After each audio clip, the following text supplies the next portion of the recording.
Hey guys, this is Tirelis here with another Warlords of Draenor beta video. I am starting the rogue videos, and I apologize beforehand because I am not very well versed in rogues. It is the only class that I have not gotten 90, but I know people really want to know their changes, so I had someone come in and talk to me who was a little bit more well versed in rogues so that I could relay these changes to you correctly and so forth. So, the first spec we're going to be looking at is Assassination Rogues. We're going to be looking at the major changes to Assassination Rogues. Their changed abilities, their removed abilities, their new glyphs, their new Draenor perks, and then their removed, changed, and new talents. So, the two major changes to Rogues as a whole, Assassination does not have a specific major change to their spec. Two major changes to Rogues as a whole is the first one is the most important and is a quality of life change and is a change to how combo points work and function. If you notice right here, I'm going to go ahead and use Mutilate and I will build up, I have my 5 combo points. I can switch over to the target on the left here and use Envenom.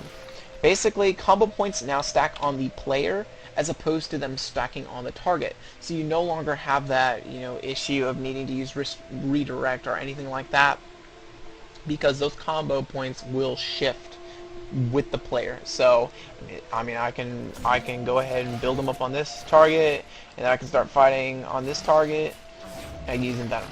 Or I can build up one on this one, I can build up another on this one, and then I can burn them on the last one. So they stay with the player now. You don't have to worry about them being only on one target. Huge quality of life change for rogues.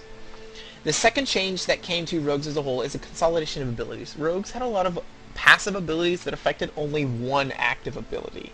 And it was basically a lot of spell book bloat. It wasn't necessarily button bloat because they weren't on your passive abilities weren't on your bar, but it was spell book bloat. So basically Blizzard went through and combined them all together. I'm not going to go through the remove section of the video and talk about all the passives that were removed, and I'm not going to go through the changed abilities video and to talk about all the abilities that have had those passives added in. Just know that your playstyle isn't changed and they've had everything consolidated. I will show you one example right here. Let's look at Dispatch. If you'll notice in the second paragraph in the bottom right corner, it says your successful mutilates have a 30% chance to make your next dispatch free and usable on any target. Sound familiar? Yes, that's because it's already in game, but it's a passive ability. It's not directly attached to Dispatch. Now the ability is attached to Dispatch. You won't notice a change very much overall. Just know that you will, if you're looking for something specific, you may not be looking in the same place anymore. Instead of it being in the passive section of your spellbook, it'll be actually on the ability. So, looking at the changed abilities for rogues, the first here is one I kind of had to test around with and talk to some people, make sure I'm right, and I'm still kind of unsure about it because, once again, I'm not well versed in rogues. But the first ability here is Seal Fate, and they had a very small change, and it said, this is the ability where it said your single target abilities that you use have the chance to, your critical strikes have a chance to give you an extra combo point. Well, they removed the single target wording from that, phrase. So just to see, I tested it on Fan of Knives. So I'm going to come over here, and I have my primary target set as that one on to the right of me. I'm going to use Fan of Knives, and you notice how I crit on it, and I have 2 combo points up in the top here. So another 2 combo points up in the top there because of the crit both times. So go ahead and use it again.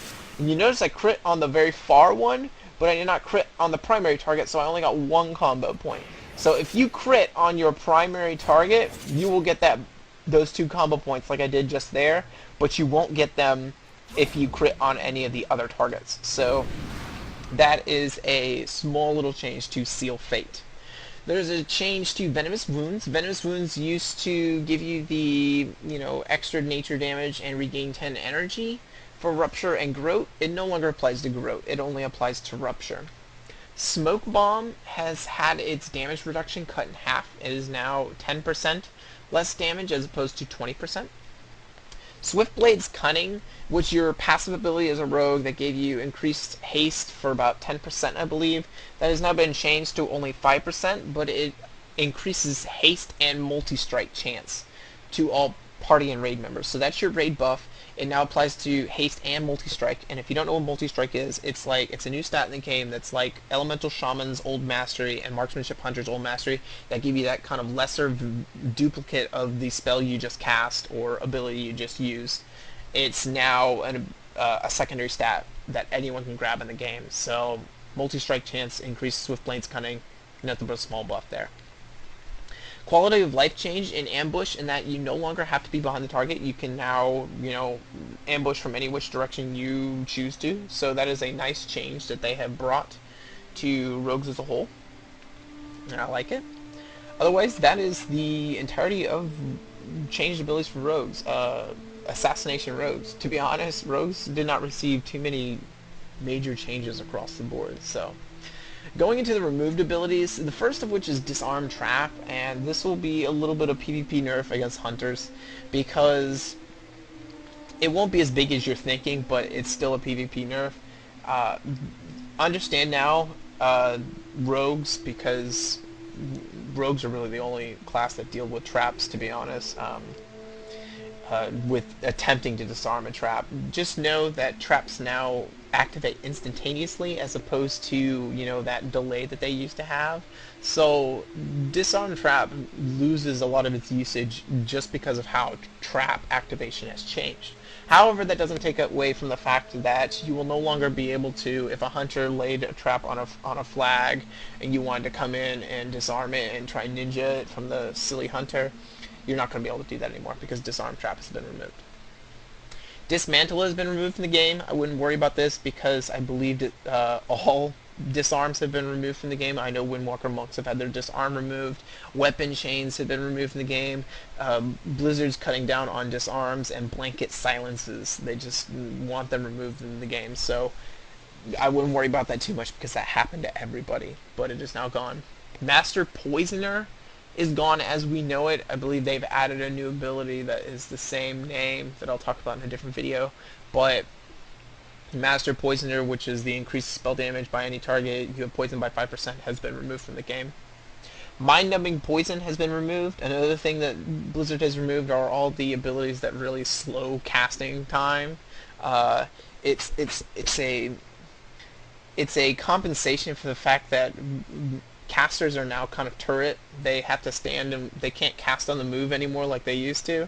So they had to reduce the abilities that melee had to counter casters because casters are getting nerfed really big in that department.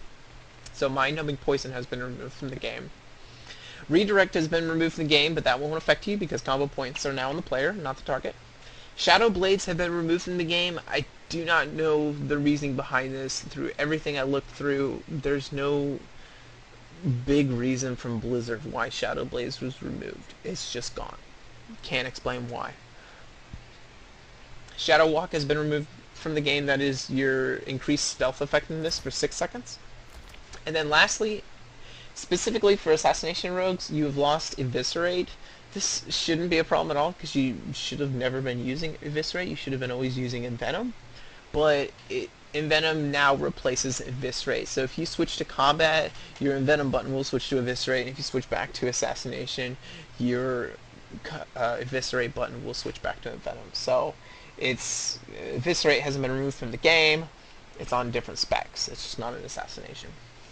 So that leads us to the glyphs of rogues, the new rogue glyphs. I kind of like them. They've got 4 new glyphs. You can go up here to the top. The first of these is Glyph of Disappearance. I really like this one. Reduces the cooldown of Vanish by 60 seconds, but Vanish's duration ends. But when Vanish's duration ends, Stealth is no longer automatically activated. Now I don't know the ins and outs of rogue PvP and how this is used, but I was testing it out myself, in PvP.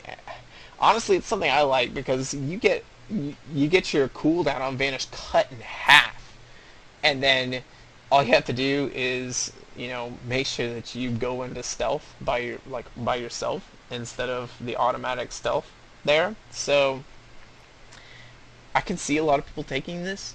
I honestly think it's great. A minute cooldown on Vanish. Speaking from every other class in the world, that's going to be annoying. Now notice that it says exclusive with Glyph of Vanish, because that means that you can only have Glyph of Vanish or Glyph of Disappearance as an active glyph at the same time. You cannot have both. If I were to go down here, you will see that Vanish is like it's been, you know, redded out to me. I cannot use it in the bar. So the next change, or new glyph, is going to be Glyph of Elusiveness, which reduces the cooldown on evasion by 30 seconds. Notice that it says exclusive with Glyph of Evasion and Glyph of Energy Flows. Speaking of Glyph of Energy Flows, each time you dodge while evasion is active, you gain 10 energy. And then the last change is going to be Glyph of Energy increases your maximum energy by 20. I love it. Any glyph in which I can get more energy to any class that uses energy or focus, I love. I wish I could have more of them, but that's definitely a nice one that I would consider taking. That brings us to the Draenor perks of a rogue, the Assassination rogue. I'm not gonna lie, the Assassination rogue really got awesome Draenor perks. The reason I say this is because there's so many Draenor perks out there that are just flat damage or healing increases, which are so boring, and rogues do not get that, which is awesome. So I'm gonna go ahead and go through the list here. You have Empowered Envenom. While Envenom is active, you deal 30% more damage with Multi-Mutilate and Dispatch. Empowered Rupture. Rupture's chance to deal additional nature damage and grant energy is increased by 25%. Enhanced Crimson Tempest. Crimson Tempest also increases your damage your targets take from your poisons by 30% for 1 second plus 1 second per combo point. There's Enhanced Envenom, which Envenom grants an additional 15% chance to apply your poisons. There's Enhanced Poisons. Your Fan of Knives will always apply your poisons to the target's hit.